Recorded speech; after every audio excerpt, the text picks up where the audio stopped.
kali ini kita akan membahas secara mendalam tentang kimia medisinal kardiovaskular antihipertensi. Secara khusus kita akan membahas mekanisme dan peran vasodilator arteri, vasodilator vena arteriola, dan penghambat kanal kalium dalam mengatasi tekanan darah tinggi. Jika teman-teman ingin memahami bagaimana obat-obatan ini bekerja untuk menurunkan tekanan darah dan memahami aktivitas biologis obat, maka teman-teman berada di tempat yang tepat. Mari kita mulai. Teman-teman tahu gak sih apa sih antihipertensi itu? Antihipertensi adalah golongan obat yang berfungsi untuk menurunkan tekanan darah. Sederhananya, hipertensi adalah tekanan darah terlalu tinggi yang ada di dalam pembuluh darah. Sedangkan antihipertensi adalah obat yang akan menurunkan tekanan darah yang terlalu tinggi tersebut. Mekanisme kerja pada obat antihipertensi yang akan kita bahas pada video kali ini ada 3 tempat ya. Oke, yang pertama, vasodilator arteri. Vasodilator arteri bekerja dengan merelaksasikan otot yang ada di pembuluh darah kecil atau arteriola. Hasilnya, pembuluh darah yang ada di arteriola akan melebar dan tekanan darah pun menurun. Contoh obat yang paling sering kita dengar adalah hydralazine atau nama dagangannya Artesolin. Bagaimana sih cara obat ini bekerja?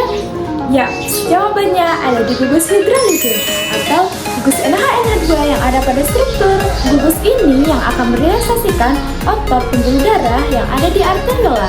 Hasilnya pembuluh darah melebar dan tekanan darah pun menurun. Jika gugus ini tidak ada, maka obat tersebut tidak dapat memberikan efek atau tidak dapat menurunkan tekanan darah. Selain itu, obat ini juga mengandung serat oksigen loh, dan efeknya bisa kita rasakan dalam 1-4 jam setelah diminum. Oke, kita lanjut ke pembahasan yang kedua, yaitu vasodilator vena arteriola.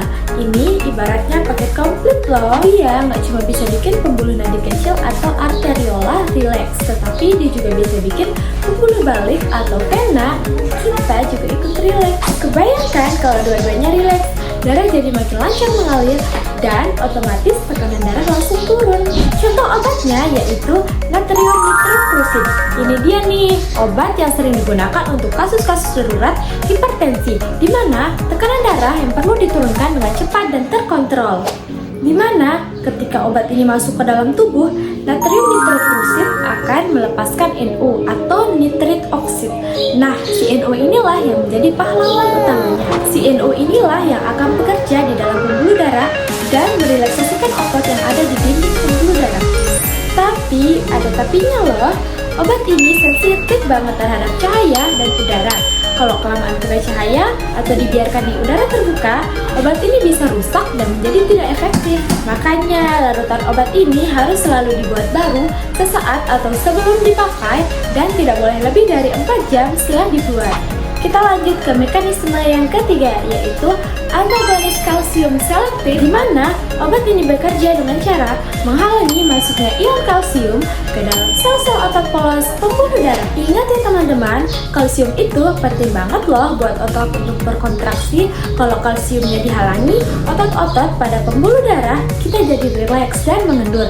Efeknya, pembuluh darah menjadi melebar dan tekanan darah pun menurun. Salah satu contoh obatnya yaitu amlodipine. Pada obat ini, inti dihidropiridin yang akan berperan utama untuk ngeblok saluran kalsium yang ada di dalam pembuluh darah kita. Tanpa intinya, obat ini tidak dapat bekerja loh.